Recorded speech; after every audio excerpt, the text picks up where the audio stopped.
السلام علیکم ورحمۃ اللہ۔ الحمدللہ علی کل حال والصلاة والسلام علی صاحب الحسن والجمال، اما بعد فاعوذ باللہ من الشیطان الرجیم، بسم اللہ الرحمن الرحیم۔ ان اللہ لا یغفر ان یشرک بہ ویغفر ما دون ذلک لمن یشاء، صدق اللہ المولانا العظیم وصدق رسولہ النبی الکریم ونحن علی ذلک لمن الشاہدین والشاکرین، اما بعد۔ سامعین اکرام، بزرگان دین اور پردہ نشین ماں و بہنوں، اللہ تبارک و تعالی شب برات میں بہت سے بندوں کو معاف نہیں کرتے۔ رسول اکرم صلی اللہ علیہ وسلم نے فرمایا کہ جو محروم القسمت ہے اس رات معاف نہیں کیے جاتے، ان میں ہے المشرک، ایک وہ آدمی جو شرک کرتا ہے۔ شرک بہت بڑا گناہ ہے، اللہ کے نزدیک مشرک نجس ہے، اور اللہ تبارک و تعالیٰ نے مشرک کے سلسلے میں فرمایا ان اللہ لا یغفر ان یشرک بہ ویغفر ما دون ذلک لمن یشاء۔ جو شرک کرتا ہے اللہ اس کے علاوہ سب کو معاف کرتے ہیں، مشرک کو معاف نہیں کرتے۔ اللہ کے ساتھ شرک اللہ کی ذات میں، اللہ کے صفات میں، اللہ کے تصرف میں، عبادات میں جس لائن سے بھی شرک اگر آتا ہو تو وہ اللہ کو پسند نہیں ہے۔ آج بہت سے بندے شرک میں اتنے مبتلا ہیں، کہتے ہیں کہ یہ تو ہمارے باپ دادا سے ہم نے کیا ہے، یہ شرک کیسے ہو سکتا ہے؟ شرک چاہے کوئی کرو، جس کو قرآن نے صاف کہہ دیا وہ شرک ہے، ہمیں اس سے بچنا چاہیے۔ آج شرک روزی کے کمانے میں بہت سے لوگ کہتے ہیں کہ مجھے فلاں بابا نے جو ہے روزی دی ہے، ان کی تعویذ سے مجھے روزی ملی ہے، اور بعض کہتے ہیں کہ فلاں کے وجہ سے مجھے روزی ملی ہے، حالانکہ روزی کا تعلق اللہ تعالیٰ سے ہے۔ اللہ فرماتے اللہ یبسط الرزق لمن یشاء، اللہ جس کا چاہتا ہے رزق کھول دیتا ہے، اور جس کا چاہتا ہے رزق اللہ بند کر دیتا ہے۔ قرآن سے صاف ظاہر ہے کسی کوئی روزی دینے والا نہیں ہے، روزی دینے والی ذات اللہ تبارک و تعالیٰ کی۔ تو رزق سے بھی شرک اگر آدمی کر رہا ہے، عبادات میں شرک کرتا ہے، تو یہ سب چیزیں جائز نہیں ہیں۔ شرک تو امت کا اتنا ہے کہ جہاں چاہے جس جگہ چاہے آدمی اپنے سر کو ٹیک رہا ہے۔ یہ سر کا جھکانا بھی کسی جگہ پر درست نہیں ہے سوائے رب ذوالجلال کے۔ ہمارے بعض بزرگوں نے یہاں تک لکھا ہے کہ شرک اللہ کی ذات میں، عبادات میں، تصرفات میں جو بندے شرک کرتے ہیں وہ بہت زیادہ گنہگار ہیں۔ ایک مرتبہ میں ایک جگہ سے گزر رہا تھا تو دیکھا ایک خاتون اسپیڈ بریکر کے سامنے سر رکھی ہوئی تھی۔ میں نے اس سے پوچھا کہ یہ کیوں یہاں سر ٹیکی ہے؟ تو کہتی ہے کہ یہ کسی اللہ والے کی مزار ہوگی، اس لیے میں نے یہاں سر رکھا ہے۔ تو کہا نہیں یہ تو اسپیڈ بریکر ہے۔ تو کہنے لگی کہ اگر یہ مزار نہیں ہوتا تو بس والا بڑے ادب سے یہاں سے بس نہیں گزارتا۔ تو شرک ہماری زندگیوں میں اتنا آ گیا، ہر اٹھی ہوئی چیز پر ہم سر ٹیکتے ہیں۔ ہو جس میں عبادت کا دھوکہ، مخلوق کی وہ تعظیم نہ کر جو خاص خدا کا حصہ ہے، بندوں میں اسے تقسیم نہ کر۔ ایک صاحب نے مجھ سے پوچھا کہ مولانا قبر کا سجدہ جائز ہے یا ناجائز؟ تو میں نے اسے ناجائز اور حرام نہیں کہا، بلکہ میں نے اس کو یہ کہا کہ آدمی نماز پڑھتا ہے، نماز جنازہ، تو کیسے پڑھتا ہے؟ تو کہا کہ کھڑے ہوتا ہے، وہ تکبیرات کہتا ہے، اس میں سجدہ ہوتا ہے؟ تو کہا نہیں ہوتا ہے۔ تو میں نے کہا کہ جب جنازہ سامنے ہے تو جنازے میں کے سامنے سجدے کی اجازت نہیں ہے، جنازہ 10 فٹ اندر ہے تو پھر سجدے کی اجازت کیسے؟ اس لیے قبر کا سجدہ جو کیا جاتا ہے وہ درست نہیں ہے، بہتر نہیں ہے۔ میں نے اس کو سمجھایا تو وہ آدمی قائل ہوا ہے۔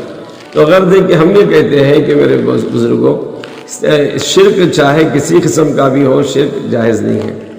آدمی کے اندر ہاتھوں پر ناڑے بن لینا، گلے میں تعویذیں ڈال لینا اور مختلف چیزیں کر کے کہنا یہ فلاں کی وجہ سے میں صحت مند ہو گیا، یہ سب چیزیں شرک ہے۔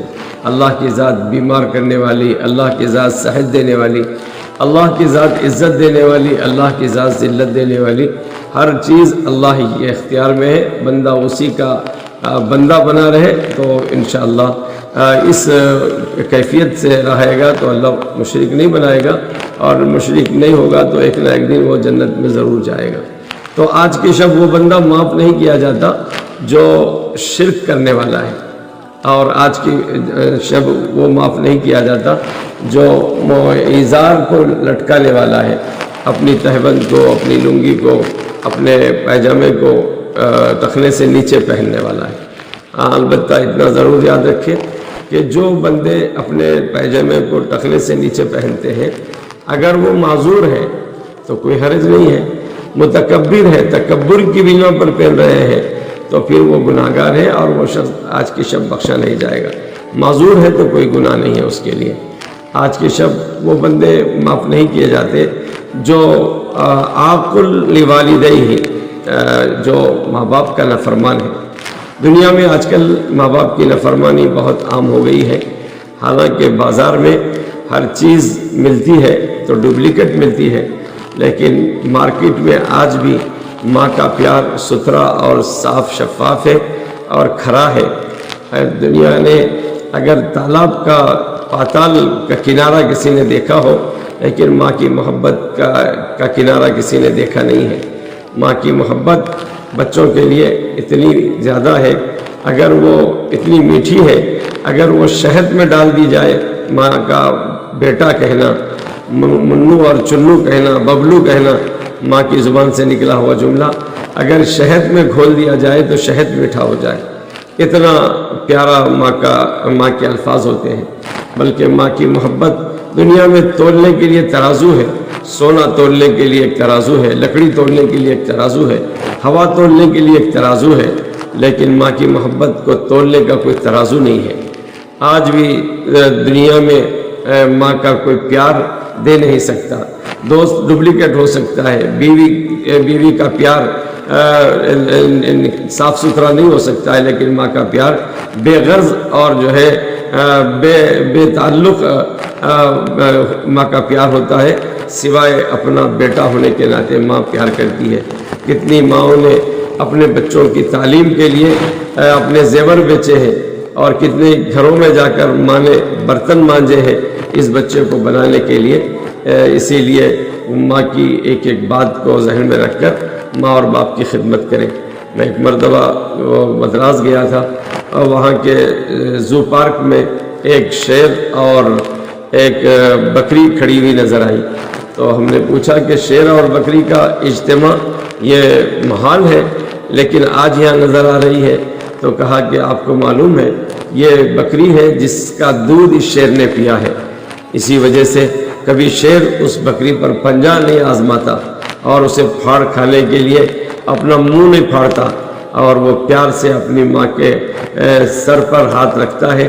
کبھی کبھی تو صبح میں دیکھنے میں آتا ہے اس کے منہ پر ہاتھ پھیرتا، گویا زبان حال سے یہ لوگوں کو بتاتا ہے کہ جس کا میں نے دودھ پیا ہے اس کا منہ میں اپنے پنجے سے صبح دھو رہا ہوں۔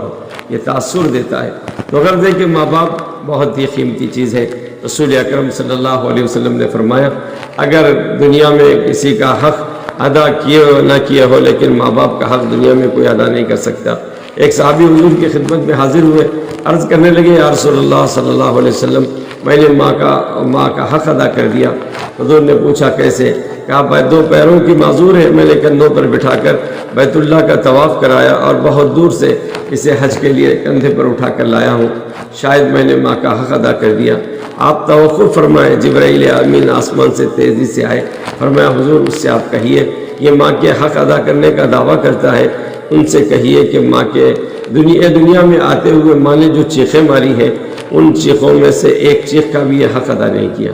سر سے لے کر پیر تک جوتیاں، چمڑا نکال دے، جوتیاں بنا کر ماں باپ کو پہنا دے، اور وہ پہن کر چلتے رہے، جوتیاں پھٹ جائیں، تب بھی وہ ماں باپ کا حق ادا نہیں ہوا۔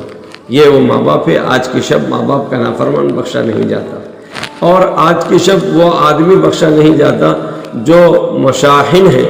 مشاحن کہتے ہیں کینہ رکھنے والا، بغض رکھنے والا، حسد رکھنے والا، یہ آج کی شب بخشا نہیں جاتا۔ آج کوئی دل میں کینہ رکھتا ہو، چاہے مولانا ہو یا حولانا ہو، پڑھا لکھا ہو یا بے پڑھا لکھا ہو، عالم ہو یا جاہل ہو، کوئی بھی آدمی دل میں کینہ رکھتا ہو تو اس آدمی کو آج کی شب بخشش کا مژدہ نہیں سنایا جاتا ہے۔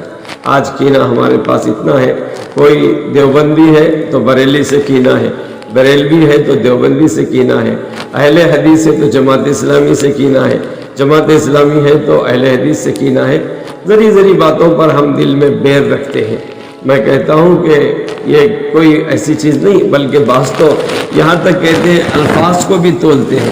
ایک مرتبہ ایک صاحب نے حضرت خواجہ معین الدین چشتی اجمیری رحمۃ اللہ علیہ کو رضی اللہ عنہ کہہ دیا، تو وہ مزاج جس کا ہے وہ کہنے لگا کہ ارے رضی اللہ عنہ تو صحابہ کو کہا جاتا ہے، علیہ السلام تو نبیوں کو کہا جاتا ہے، رحمت اللہ علیہ تو بزرگوں کو کہا جاتا ہے، اور کوئی عامی آدمی مر جائے تو اسے مرحوم کہتے ہیں، یہ کیا تو نے خواجہ معین الدین چشتی اجمیری کو رضی اللہ عنہ کہا؟ تو میں کہتا ہوں دوستو یہ کوئی اعتراض والی چیز نہیں ہے، اور نہ اس پر کوئی بحث کیا جائے۔ اس کی وجہ یہ ہے کہ رضی اللہ عنہ صحابہ کے لیے یعنی قرآن میں وارد ہوا ہے، لیکن حضور صلی اللہ علیہ وسلم اس میں دو باتوں کا خیال رکھے کہ آپ نے حضور صلی اللہ علیہ وسلم کے بارے میں، حضور نے صحابہ کے بارے میں اور اللہ تعالیٰ نے صحابہ کے بارے میں خبر دی ہے۔ رضی اللہ عنہ، میں ان سے راضی ہو گیا، وہ مجھ سے راضی ہو گئے۔ اگر خبر کے طور پر کسی کو ہم رضی اللہ عنہ کہتے ہیں یہ تو درست نہیں ہے، اگر دعا کے طور پر ہم رضی اللہ عنہ کہتے ہیں تو یہ درست ہے۔ اللہ ان سے راضی ہو جائے یہ کہنا کوئی گناہ نہیں ہے، ایسا کہہ سکتے ہیں۔ اللہ ایک بندے کو میں نے رحمت اللہ علیہ کہہ دیا تو مجھ سے ناراض ہو گئے، کہا مولانا یہ تو گناہ گار ہے، شرابی ہے، کبابی ہے، پاپی ہے، آپ اس کو رحمت اللہ علیہ کریں، اس کو تو مرحوم کہیے۔ تو میں نے کہا رحمت اللہ علیہ کے معنی کیا ہے؟ رحمت اللہ علیہ کے معنی ہے اللہ اس پر رحمت نازل فرمائے، یہ معنی ہے۔ اگر کسی گناہ گار پر رحمت اللہ علیہ کہہ دے تو کیا مذائقہ ہے؟ تو میں کہتا ہوں ایسی باتوں کو لے کر ہم بحث کرتے ہیں۔ بعض لوگ کرتے ہیں وہ کرنا کیسا ہے، یہ کرنا کیسا ہے۔ میاں افضل اور غیر افضل کے جھگڑے ہیں، بہتر اور غیر بہتر کے جھگڑے ہیں، مناسب اور غیر مناسب کے جھگڑے ہیں۔ اسی سے دل میں کینہ بھی ہے، کپٹ بھی ہے، اور بغض بھی ہے، اناد بھی ہے، حتیٰ کہ بعض لوگ جو ہے سلام کرنے کو بھی گوارا نہیں کرتے ہیں۔ میں کہتا ہوں کہ آج کی شب وہ آدمی بخشا نہیں جاتا جس کے دل میں کینہ ہے۔ ایک صحابی رسول اکرم صلی اللہ علیہ وسلم کی خدمت میں حاضر ہوئے تو آپ نے فرمایا کہ آج ایک جنتی آنے والا ہے، تھوڑی دیر میں ایک جنتی آئے گا۔ تو دیکھا ایک صحابی آئے تو ان کے بارے میں حضور نے تھوڑی دیر پہلے کہا یہ جنتی ہے۔ دوسرا دن آیا تو کہا کہ ایک جنتی آنے والا ہے، تو دیکھا وہی صحابی ہے۔ تیسرے دن بھی آپ نے فرمایا جنتی آنے والا، دیکھا وہی صحابی آئے۔ تو آپ صلی اللہ علیہ وسلم کے ایک صحابی کے دل میں خیال آیا کہ ان کو جنتی حضور نے فرمایا، کون سا ایسا عمل ہے جو انہوں نے جنت کے مستحق ٹھہرے ہیں؟ کہتے ہیں آج میں ان کے ساتھ چل کر کچھ ان کے عمل کو دیکھو۔ رات آپ مہمان بنے ان کے گھر، دیکھا کہ کوئی کام ان کا نہیں، البتہ کروٹ بدلتے تو اللہ اللہ کہتے ہوئے کروٹ بدلتے۔ 2 دن کے بعد آپ نے پوچھا حضور نے آپ کو جنتی ہونے کی بشارت سنائی ہے ہمارے سامنے، آپ کوئی ایسا کام تو نہیں کرتے جو آپ جنتی ہیں، تو جنتی ہونے کے مستحق ٹھہرے ہوں؟ تو فرمایا کہ میں تو ایسا کوئی کام نہیں کرتا، نماز پنجگانہ کی عادت ڈالتا ہوں، پڑھتا ہوں۔ تو انہوں نے فرمایا کہ میرے دل میں البتہ کسی کے بارے میں کینہ نہیں ہوتا۔ سرکار نے بھی وہی فرمایا، جس کے دل میں کینہ نہیں ہوتا وہ جنتی ہے۔ اب دیکھو جس کے دل میں کینہ نہیں وہ صحابی آ رہے اور وہ جنتی ہے۔ تو غرض ہے کہ میرے بھائیوں آج کی شب وہ آدمی نہیں بخشا جاتا جو آدمی کے دل میں کینہ ہے۔ ہمارے دل کو پاک اور صاف کرے، دل نگینا ہو تو دل میں مدینے کا تصور اور مدینے کا خیال آ سکتا ہے، بلکہ مدینے والے کا دھیان ہمیشہ یادوں میں، خیالوں میں، فکروں میں، سانسوں میں وہ ذات گرامی آتی ہے جس کا دل نگینا ہو۔